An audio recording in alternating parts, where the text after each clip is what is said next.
Salut les amis. Ouais, salut les gars. Quand c'est bon. Chaque jour, on dort, on se réveille et on tire des nouveaux dossiers. Selon cet activiste de Laurent Gbagbo, la fin du gouvernement de RHDP et de Alassane Ouattara est proche. Sans plus tarder, je vous laisse regarder la vidéo et chacun va essayer de donner son avis dans les commentaires. Et n'oubliez pas de vous abonner et liker nos vidéos. Salut les amis, j'espère que vous allez bien.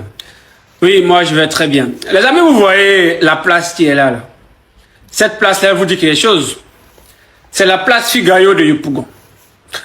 Cette année, ils ont décidé donc de faire la fête de l'indépendance du Côte d'Ivoire à Yopougon. Et peut-être que ça sera sur cette place qu'ils vont faire la cérémonie. Et donc pour l'occasion, ils ont mis du goudron biodégradable sur cette place. Parce que je vous mets au défi. Lorsque cet événement va terminer d'ici 1 an, 2 ans, tu ne vas plus reconnaître cette place. Donc ils ont nettoyé, ils ont fait un peu de toilettage. Mais depuis qu'ils ont fait ça, les amis, on ne peut plus respirer sur le métal. On ne peut plus respirer sur Facebook. Les gens font des études comparatives. Place Figayo sur Gbagbo, place Figayo sur Ouattara. Ouattara au pouvoir, ça fait 16 ans. On s'en va dans sa 17e année. Et c'est parce qu'ils ont décidé de faire la fête de l'indépendance à Yopougon qu'ils se sont souvenus de cette place Figayo. Et qu'ils ont mis goudron, ils ont mis une couche de goudron sur cette place-là. Mais on ne peut pas respirer, on dirait qu'ils ont fait quelque chose d'extraordinaire. On dirait que ces gens-là n'ont jamais vu de goudron. C'est comme si tu viens en France et puis tu vois une place sur laquelle il y a goudron et automatiquement tu commences à comparer avec les pouvoirs passés. Mais ça n'a pas de sens. Mais une chose est de mettre du goudron sur cette place. Mais regardez autour de la place en question. Vous ne sentez pas la pauvreté. Vous ne voyez pas les toits des maisons qui sont autour de cette place. C'est que M. Ouattara a fait d'extraordinaire. Mais regardez. Moi, je pensais qu'il allait casser toutes les maisons là, aux alentours et qu'il allait embellir cela, il allait mettre des vrais immeubles qui ressemblent à des endroits où des êtres humains vivent. Mais vous ne sentez pas la pauvreté autour de cette place. Mais les gars, laissez-nous tranquilles. Faites vos mouvements là. On sait que dès que vous finissez le lendemain net, les filles du là vont venir utiliser ça pour vendre de l'eau glacée. Et puis les sachets vont traîner partout sur cette place. Vous allez l'abandonner comme vous avez abandonné tout dans Côte d'Ivoire là. Donc arrêtez de nous emmerder avec oui, Alassane Ouattara fait ceci, Alassane Ouattara fait cela. Il a fait 17 ans. C'est-à-dire que s'il avait respecté la Constitution et qu'en 2020 son mandat avait pris fin, comme la loi fondamentale de Côte d'Ivoire le prévoyait lorsque lui il est arrivé au pouvoir, il n'aurait pas touché à cette place. Et la place Figayo allait rester poussiéreuse jusqu'à ce que peut-être quelqu'un d'autre un jour vienne changer.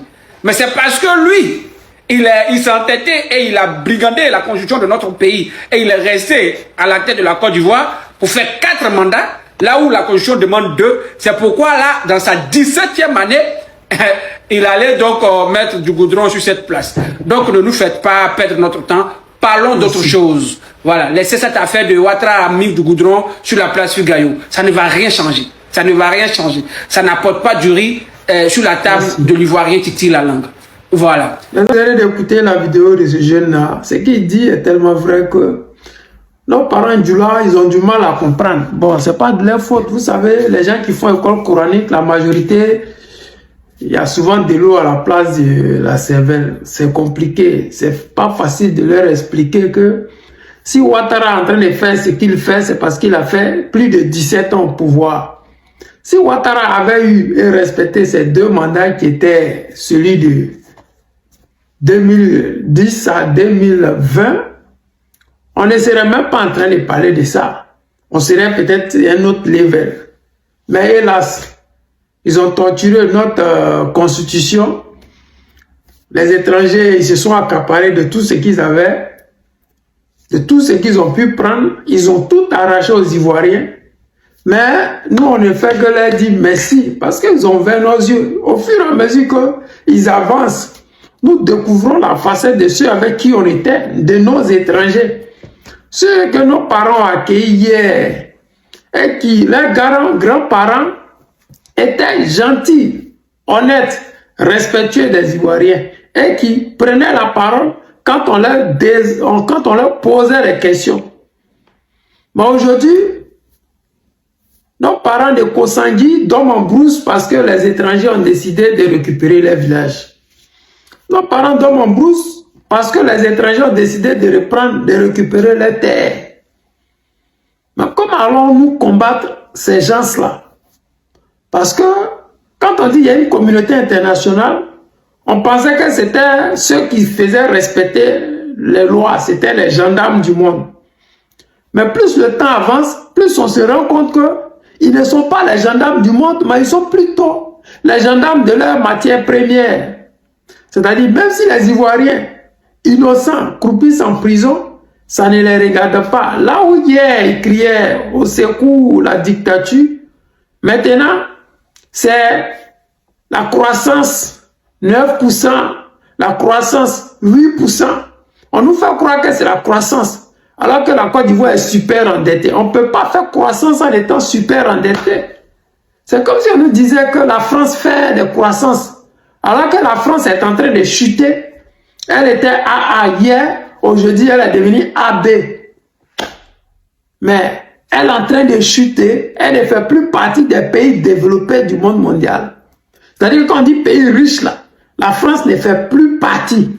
C'est-à-dire qu'on dit AAA, c'est-à-dire que la note, la super note, la France a dégringolé. Une France pareille, on ne peut pas nous dire qu'elle est en train de faire une croissance. C'est pareil la Côte d'Ivoire. La Côte d'Ivoire est super endettée. Mais on nous fait croire que nous sommes en train de faire une croissance. Mais on fait croissance pour qui? Parce que quand la Namibie dit qu'elle fait une croissance, elle paye ses dettes. Elle éduque ses enfants gratuitement. Elle construit des logements sociaux. La vie n'est pas super chère comme la Côte d'Ivoire ou comme en Côte d'Ivoire. Tous les pays de la France-Afrique, regardez le Sénégal, l'un des pays les plus chers d'Afrique et même parmi ceux du monde. Les prix au Sénégal et en Côte d'Ivoire, c'est à peu près le même prix en Europe. On dit on a la vie, on a à peu près le même niveau de vie qu'en Europe. Mais ici en Europe, les gens ont besoin de social. Les gens vivent avec le social. Ici en Europe, à chaque carrefour, il y a du boulot. Ça dépend de quel boulot toi tu cherches. Mais chez nous en Afrique, les gens quittent Yopougon-Jesco pour partir au plateau. D'autres vont jusqu'à Koumassi. Il y a quelqu'un même qui... J'avais fait un post où le gars disait que je quitte à Yopougon, je vais à Koumassi. Mon transport par jour, c'est plus de 2000. Mais au bureau, on me donne 1000 francs comme transport. Donc, ça veut dire que tu travailles à pète. Il n'a rien foutu en 10 ans. Donc, si on s'arrêtait aux 10 ans d'Alassane Draman Ouattara, il n'aurait pas fini de construire les 5 universités qu'il avait promis en 5 ans. Il n'aurait pas construit les CHU, les routes aujourd'hui qui sont en train de se, comment on dit là même, se donner un genre avec ça là. Il n'aurait pas eu à faire ça. Mais les gens qui se mettent en genoux, qui disent tu es un bâtisseur, par rapport à où, par rapport à quoi il est un bâtisseur? Parce que si le président Laurent Gbagbo avait eu cette chance que lui là, où il avait eu la protection de la France que lui là aujourd'hui, parce que si la Côte d'Ivoire n'est pas déstabilisée au quotidien, c'est parce que la France qui déstabilisait le pouvoir du président Laurent Gbagbo, comme elle le fait en ce moment au Mali et dans l'AES. Mais le président Laurent Gbagbo aurait envoyé la Côte d'Ivoire à un autre level et qui aurait permis à Draman Ouattara de prendre la relève. Mais la France ne pouvant pas accepter qu'un pays africain puisse lui dire non, alors qu'on ne leur disait pas non. On leur disait juste, nous Ivoiriens, on a besoin de 35% pour pouvoir développer notre pays. Nous Ivoiriens, nous sommes plus de 25 millions d'habitants et ce n'est pas normal que nous prenions 10% ou 5%. Voilà pourquoi nous sommes passés de 10%, 12% sur Bédier, nous sommes montés jusqu'à 35%. Avec les 35%, le guide président Laurent Gbagbo voulait nous soigner gratuitement, faire la décentralisation, soigner gratuitement. La CMI que Draman Ouattara, le projet que Draman Ouattara a copié, aujourd'hui, les gens des 4 CMI qui ne leur servent à rien. Il y a des hôpitaux où il y a un quota qu'on doit prendre par jour pour les 4 CMI. C'est-à-dire que si on prend 10 personnes par jour à l'hôpital de Ouassakara, si tu viens à la 11e place et que tu es gravement malade, tu vas revenir demain. Mais si tu dois déjà, tu reviendras demain. Parce que l'hôpital a un quota par jour qu'elle doit prendre. Quelle honte! Quelle honte! Quelle lâcheté! Quelle humiliation d'un pays où on fait croissance de plus 9, tout devrait être ouvert. Le logement, la nourriture, le travail. Aujourd'hui, si tu demandes à 100 Ivoiriens, est-ce que tu travailles? Ils diront, je me débrouille, je me défends. Après 17 années de pouvoir, un économiste n'a même pas pu redresser l'économie de la Côte d'Ivoire. Et je suis sûr que quand ils ne seront plus au pouvoir, ça serait la même chose qu'au Sénégal. Croissance qu'ils sont en train de faire, puis nous tous on sait que c'est faux. Vous allez voir que quand ils ne seront plus au pouvoir en 2030, ils vont laisser un gouffre. Pour Macky Sall, c'était 100 milliards. Pour Ouattara, on ne sait même pas si ça sera 1000 milliards. Parce que lui, il vole avec les deux mains. Ses ministres volent avec tout ce qu'ils peuvent. Et tous sont en train de voler le pays. Au point que même, celui-là, comment on l'appelle même, le directeur des impôts, lui-même, il va jusqu'à voler 39 milliards. Un pays où tout le monde vole.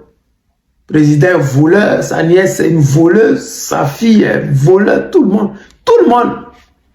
Quelle désolation. On ne s'est pas battu pour ça. On ne s'est pas battu pour recevoir ça en monnaie de singe.